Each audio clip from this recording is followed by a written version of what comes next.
नमस्कार दोस्तों, एक महत्वपूर्ण इन्फॉर्मेशन हर बार की तरह लेके आया हूँ। एफसीआरए एक्ट, जब एनजीओ में इंटरनेशनल फंडिंग लेनी होती है तो मैंने बताया था कि आपको एक एफसीआरए एक्ट में एक रजिस्ट्रेशन कराना होता है। और एफसीआरए में क्योंकि इंटरनेशनल फंडिंग आती है तो इसका यूज और मिसयूज बहुत ज़्यादा होता है। गवर्नमेंट बहुत अलर्ट होती है और मैंने आपको बताया था इसके रजिस्ट्रेशन के लिए आईबी की इंक्वायरी होती है, इंटेलिजेंस ब्यूरो की इंक्वायरी होती है, and this is not a simple registration. 26 मई को गवर्नमेंट ने अमेंडमेंट रूल लाई है, एफसीआरए एक्ट अमेंडमेंट रूल 2025, और उसमें काफ़ी सारे चेंजेस करे हैं। आज मैं इस वीडियो के थ्रू आपको यही बताना चाह रहा हूँ कि ये चेंजेस क्या क्या हैं और क्या हमारी उन एनजीओ पे जो एफसीआरए अप्लाई कर चुके हैं या जिनके पास एफसीआरए है उन पे क्या इम्पैक्ट होने वाला है।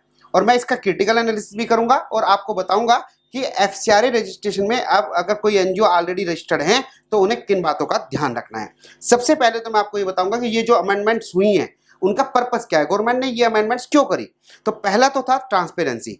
होता क्या था दोस्तों कि जब फॉरेन फंडिंग हमारे यहाँ पे आती थी तो उसे अभी तक जितने भी कंप्लायंसेस या जितने भी फार्म थे उसमें कहीं ऐसा लाकुना था कि वो फंड आया और उसे यूज भी आपने करा लेकिन उस पर्पस के लिए यूज नहीं हुआ जिस पर्पस के लिए वो आया, और वो मिसयूज भी हो जाता था देश की सिक्योरिटी के अगेंस्ट भी और अदर पर्पस के हिसाब से भी।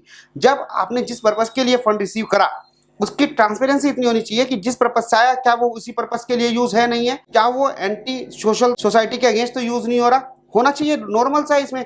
इन्हीं को ध्यान में रखते हुए गवर्नमेंट ने इनमें चेंजेस लाए। और क्या ऑब्जेक्टिव था चेंज करने का? नंबर एक, एनहांस द ट्रांसपेरेंसी। ट्रांसपेरेंसी पहले एक्ट में भी थी, ऐसा नहीं था नहीं थी, लेकिन उसे और एनहांस कर दिया, ट्रांसपेरेंसी को और एनहांस कर दिया। अकाउंटेबिलिटी ऑफ फॉरेन फंडिंग जो यूसेज है उसके अकाउंटेबिलिटी कि भाई आपने फंड यूज करा है, कौन रेस्पॉन्सिबल है कि अगर वो गलत यूज हो रहा है, उसको इन्होंने इंक्रीज करने के पर्पज से इसका अमेंडमेंट किया है। तो prevent the misuse of the foreign contribution, misuse ना हो। आप फॉरेन फंडिंग लो, बहुत सारे लोग क्वेश्चन में से क्रिएट करते हैं, सर एफसीआरए में बड़ा स्ट्रिक्ट है, क्या आपका आजकल रजिस्ट्रेशन हो रहा है? सर हमने तो सुना है गवर्नमेंट दे ही नहीं रही। सब मिथ है, ऐसा नहीं है। अगर कोई एक्ट इंडिया में एप्लीकेबल है तो गवर्नमेंट उसकी रेस्पेक्ट करती है। अंतर इतना होता है कि उस एक्ट को इंप्लीमेंट करना कितना सही तरीके से वो दे रहे हैं या उसके रूल रेगुलेशन को कंप्लाइंस करके दे रहे हैं। ऐसा नहीं है गवर्नमेंट उसे स्टॉप कर सकती है या गवर्नमेंट उसे स्टॉप करना चाहती है। अगर गवर्नमेंट स्टॉप करना चाहे तो एक्ट डिलीट ना कर दे। आपके जो क्वेश्चन होते हैं कि सर क्या एफसीआरए में गवर्नमेंट दे रही है नहीं दे रही है, गवर्नमेंट देना नहीं चाहती है, ऐसा नहीं है।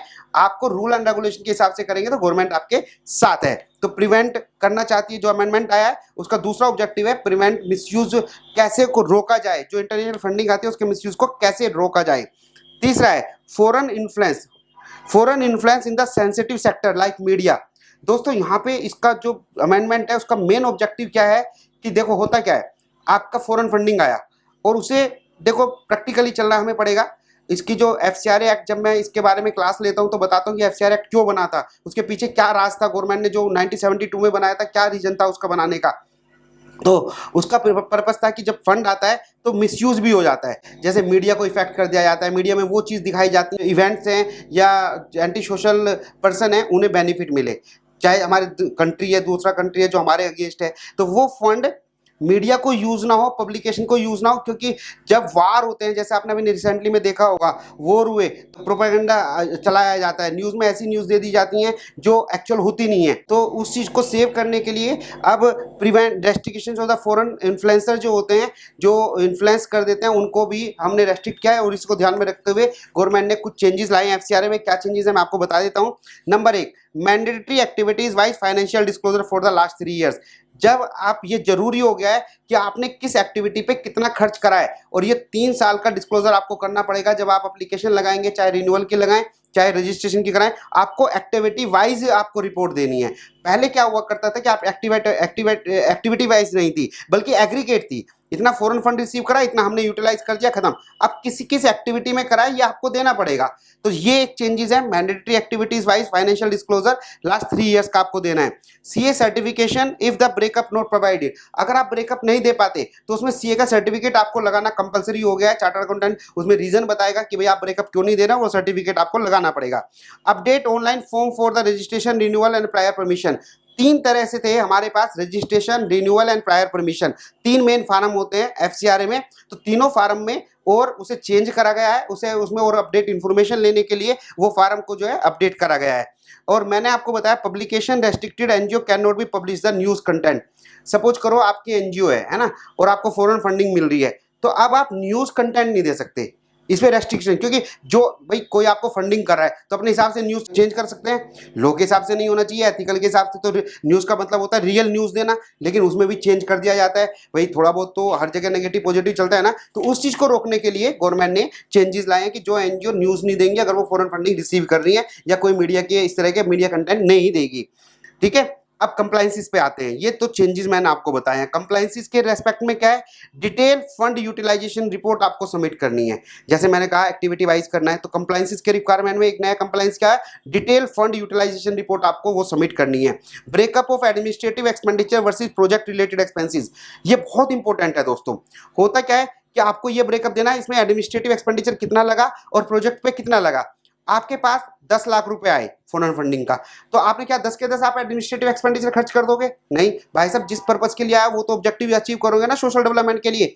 तो ये बहुत जरूरी था ये बताना कि भाई एडमिनिस्ट्रेटिव एक्सपेंडिचर कितना हुआ है और आपका प्रोजेक्ट पे रिलेटेड एक्सपेंडिचर कितना हुआ है। तो ये आपको इस बार सेग्रीगेट रखना है और बहुत अच्छा मेंटेनेंस की भाई एडमिनिस्ट्रेटिव एक्सपेंडिचर में कौन कौन से एक्सपेंडिचर इंक्लूड होते हैं। तो यहाँ पे बहुत सारा कंफ्यूजन क्रिएट हो जाता है कि what type of expenditure is including the administrative expenditure. Example बताता हूँ, सपोज करो आपका एक एजुकेशन प्रोजेक्ट है, स्किल डेवलपमेंट का प्रोजेक्ट है, उसमें एक सैलरी जा रही है। सैलरी नॉर्मली एडमिनिस्ट्रेटिव एक्सपेंडिचर होती है, लेकिन अगर उस प्रोजेक्ट से रिलेटेड सैलरी है तो आप एडमिनिस्ट्रेटिव में डालोगे या प्रोजेक्ट में डालोगे। इट इज कंफ्यूजनेबल कि भाई आपका किस में जाना है। मैंडेटरी सीए सर्टिफिकेट, अगर डिस्क्लोजर आप प्रॉपर नहीं देते तो सीए का सर्टिफिकेट की डिमांड है, सीए का सर्टिफिकेट आपको लगाना पड़ेगा। तो कंप्लायंस से रिलेटेड जो है आपके ये चेंजेस हैं। नेक्स्ट मैं आपको बताना चाहूंगा कि इसका अगर मैं क्रिटिकल एनालिसिस करूं तो क्रिटिकल एनालिसिस में क्या होगा।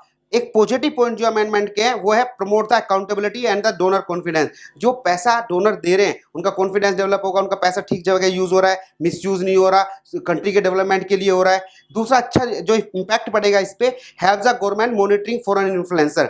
गवर्नमेंट को बहुत मॉनिटरिंग होगी, कोई जो फॉरेन इन्फ्लुएंसर है जो गलत तरीके से इन्फ्लुएंस कर देता है तो गवर्नमेंट उन पर कंट्रोल रख सकती है। ये बहुत अच्छा इम्पैक्ट, इनका जो इम्पैक्ट आएगा पॉजिटिव इम्पैक्ट वो ये रहेगा। लेकिन साथ साथ हर चीज के नेगेटिव पॉजिटिव पॉइंट होते हैं। तो नेगेटिव क्या होंगे, कंप्लायंसेस बड़ा बन गया। जो छोटी एनजीओ है उन पे कंप्लायंसेस और ज्यादा हो गई, सीए का सर्टिफिकेट लगाना है, ब्रेकअप एक्टिविटी देनी है, छोटा सा फंड आ रहा है, तो वो इफेक्ट आएगा और वो आना चाहिए। अगर देश की सिक्योरिटी का सवाल है तो इसमें कोई प्रॉब्लम नहीं है। May impact the NGO engage in the journal publication work. जो एनजीओ पब्लिकेशन में लगी हुई है, जर्नल जैसे प्रिंट आउट होता है, मीडिया होती है, तो उसमें भी अब वो रेस्ट्रिक्टेड हो गई। तो ये एक नेगेटिव तो नहीं है, मैं पॉजिटिव ही कहूँगा। लेकिन जो जेन्युइन एनजीओ उसमें तो इफेक्ट आ ही जाएगा ना यार, जो जेन्युइन न्यूज़ देती हैं ये, तो हर चीज़ का हमें थोड़ा सा तो बियर करना पड़ता है। Conclusion and recommendation. नाउ जो एनजीओ एफसीआरए में रजिस्टर्ड है उनके लिए मैं क्या रिकमेंडेशन दूंगा, NGO should upgrade their financial reporting system. उन्हें फाइनेंशियल रिपोर्टिंग सिस्टम को अपग्रेड करना चाहिए। Clear documentisation of activity wise report, ये बहुत इंपॉर्टेंट है। इसे प्रॉपर सेग्रीगेट करके आपको इनके मेंटेन करना चाहिए, तब आपको रिपोर्ट देनी चाहिए। अपने चार्टर्ड अकाउंटेंट से कंसल्ट करें और उन्हें देखें कि जो एग्जिस्टिंग सिस्टम चल रहा है उसमें क्या क्या आप अमेंडमेंट करा सकते हैं और क्या क्या अपग्रेडेशन कर सकते हैं। Ensure FCRA registration is up to date with the new compliances. आपका एफसीआरए जो रजिस्ट्रेशन है वो नए कंप्लायंसेस के साथ होना चाहिए। ये मेरी तरफ से इनपुट है दोस्तों। जो अमेंडमेंट आया है बहुत इंपॉर्टेंट और बहुत अच्छा अमेंडमेंट है, देश की सिक्योरिटी के लिए अमेंडमेंट है। आप भी इसका ध्यान रखना। मुझे उम्मीद है ये वीडियो आपके लिए बहुत यूजफुल रही होगी। फिर मिलते हैं नई वीडियो के साथ। Thank you so much.